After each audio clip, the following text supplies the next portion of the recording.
everyone, welcome back to the Sage Stage. So, you might not know this about me, but I love foreign films. Foreign films, foreign TV, foreign culture, I dig it. Foreign languages, I love learning languages. I would love to be fluent in as many languages as possible as I get older. I'm trying to learn French right now. French is hard. There's a lot of, you know, and I'm trying, but it's hard. I can understand Spanish pretty okay. Like, I could kind of maintain a conversation with someone if they were speaking Spanish to me. But I'd like to be, like, actually fluent in that. Like, I feel like I'm pretend fluent in Spanish right now. Because I learned Spanish in school. And I would really love to learn ASL. So, today I want to present to you my favorite foreign films on Netflix. And this research will continue. Okay, research. I enjoy it a lot. I don't even know if I would call it research. I have a little list here. I'm prepared today. So, okay. I really want to talk about Dark. Oh, and before I say any of these, I already said one, but before I say any more of these, I highly recommend that you watch foreign Netflix TV shows and movies with the original language and watch with English subtitles, because it just makes the experience so much better. Sometimes when they try to dub over another language, it just gets, some things get lost in translation. And I mean, the subtitles could still get lost a little bit, but even the sound effects are a bit muffled, and you're not getting the full experience, and it's just nice to hear new languages and like try to learn a bit. It's super cool. So, Dark. I just watched this one not too long ago. And this one is a TV show, and the original language is German. So, I'm going to read you the Netflix description of this, and then I'm going to try to put it into my own words. So, Netflix describes Dark as: a missing child sets 4 families on a frantic hunt for answers as they unearth a mind-bending mystery that spans 3 generations. Like, I don't know. I don't think Netflix is that good at descriptions. Like, sometimes I read a Netflix description and I'm like, ugh, that sounds horrible. And then I actually watch a show and I'm like, what was Netflix doing? Trying to sleep on me like that? Trying to let me sleep on them, I guess. Basically, Dark is... Oh no. Alright, I'm gonna get that later. Basically, Dark is... It does a wonderful job at combining elements of, like, mystery and sci-fi all together. So, if you're into sci-fi, this is some good right here. Okay, it's... Woo! It's super good. I can't even describe how amazing this show is. I love the atmosphere. I love this, like... Even the title sequence is, like, one of my favorites. It, like, pans in. There's, like, they use that effect. I don't know what it's called. But basically, they take, like, one half of the screen. Oh, it's mirror. They mirror it over to another side. And then it's, like, this really, like, really nice song. And it's, like, doo-doo-doo. It's really eerie. And this is another, like... It has, like, creepy undertones, but in the best way. It's super, super good. So, 10 out of 10 for Dark. Please watch it. Next one, Suburra, Blood on Rome. So, there is a movie called Suburra. Suburra, I don't know how you say it. But, this one is a TV show. And supposedly I believe it's just a retelling of the same story of the movie. So, I don't know. I would watch the TV show first. I haven't watched the movie yet, but I think I'm going to. I'm going to end up doing that, and I'll probably tell you guys how it is. But Netflix describes it as: in 2008, a fight over land in a seaside town near Rome spirals into a deadly battle between organized crime, corrupt politicians, and the Vatican. Okay. And again, Netflix did not do this description justice, because it's basically 3 different people from completely different backgrounds. Their lives kind of intertwine together, and they try to pull off this ridiculous, like, heist kind of thing. And it's really funny, really good. The storyline is so nice. They show you, like, every person's perspective. And basically, yeah, it is a fight over land. The land is called Sabura, I'm pretty sure. And everyone wants this land. There's, like, 2 rival gangs that want this land, and then the Vatican wants to own this land, and it's, like, a big, like, kind of fight over it, and it's super, super good. Next, okay, this is, oh, so that was a TV show, if I didn't mention that. But this one is called Blind Date, and it's a movie. And I'm only going to read you half the description because, in my opinion, they spoil something in the description. So, I'm just going to read you half of it. And please don't look at the description if you're going to go watch this. A passionate pianist and a soulful puzzle maker who treasures silence aren't the best neighbors. And that's where I'm going to cut that off. So basically, there's this guy who's a puzzle maker. He lives in this apartment. And right next door, he always tries to clear out whoever is next door. He always tries to get rid of his next door neighbor because the walls are super, super thin and he needs complete silence to work. And so he had this thing, like, this big setup to make all of the people who move in think that it's haunted. But then, one day, a pianist moves in next door. His worst nightmare.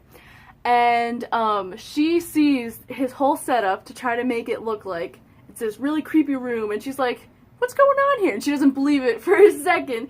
And then they have problems with each other. And it's a really good one. And it's originally in French. So, so good. So, so good. Now this one. And I'd give Blind Date like 7 out of 10. It can drag a little bit. Tiny, tiny bit. In like the middle. Like, there's a part where you're going to be saying like, come on, go, go, go.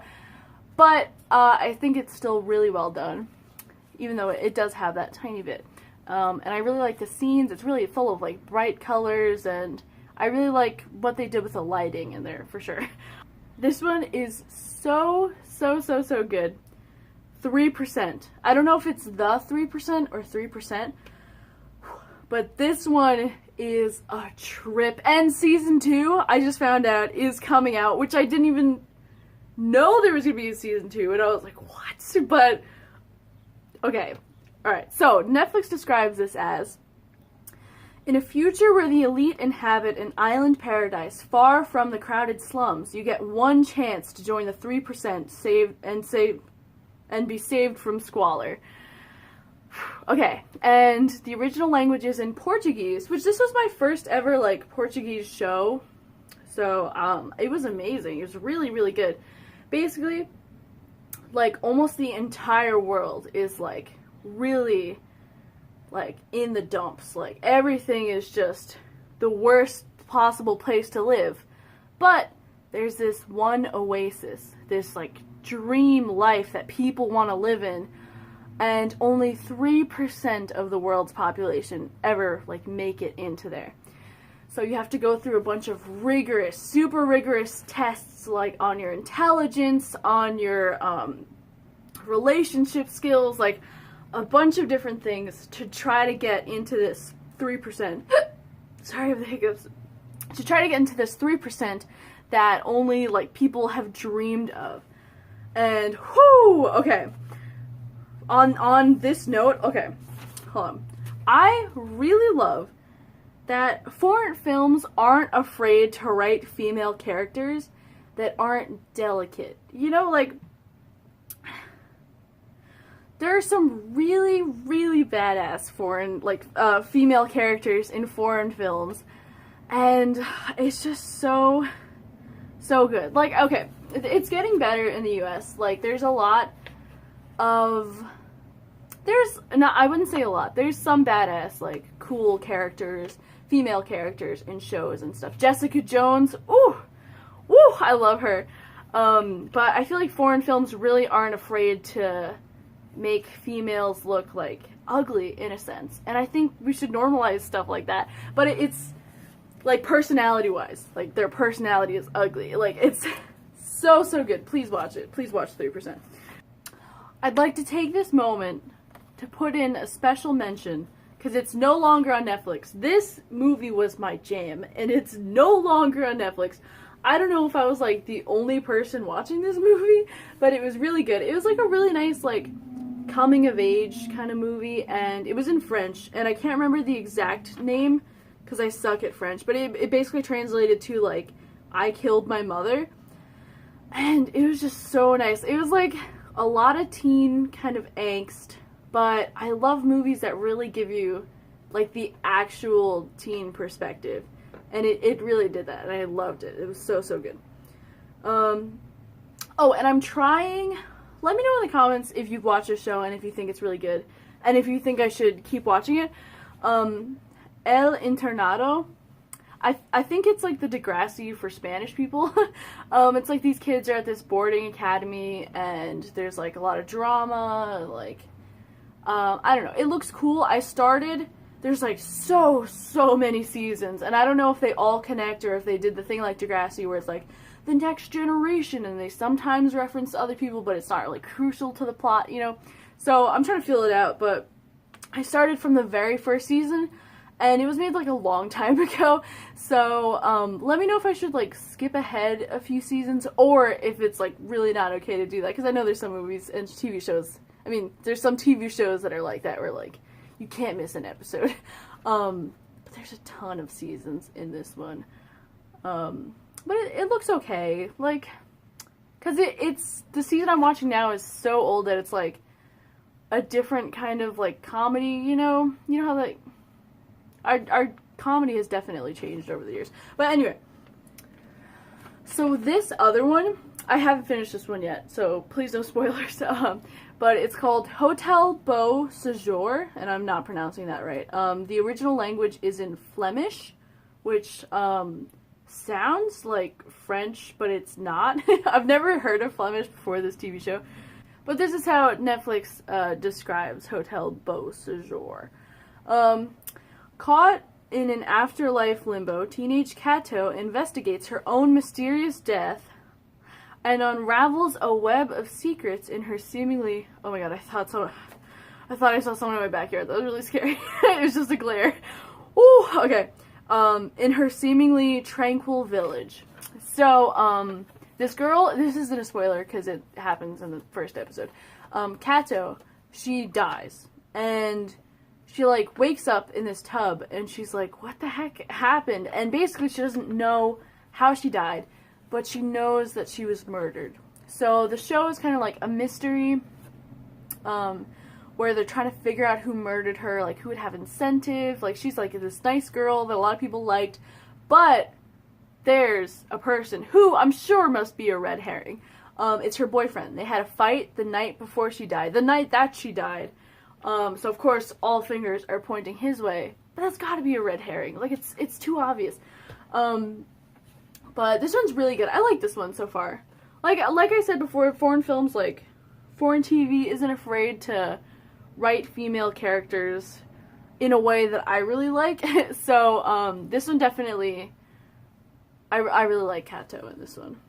Oh, and one other part to this one is that she discovers, like, she's basically this ghost walking around, so, like, you follow her as this ghost, and she's, like, trying to talk to people, and she's like, what's going on? Why can't you talk to me? But then she finds out that, like, I think it's, like, around 5 people can see her. So, there's, like, even more mysteries, like, why can you see me? What happened? It was, like, you know, it's really good. But, so these last ones, there aren't technically, they're not foreign languages, but they're foreign countries, so I wanted to include them in here. 21 Thunder, this is really good. I never thought I'd like a show like this. It's Canadian, and I'm going to give you the Netflix description. So it says, players and coaches for a Montreal soccer team chase dreams of stardom while their personal lives erupt with love, fear, passion, and violence. And this one basically like centers around basically a second, I don't know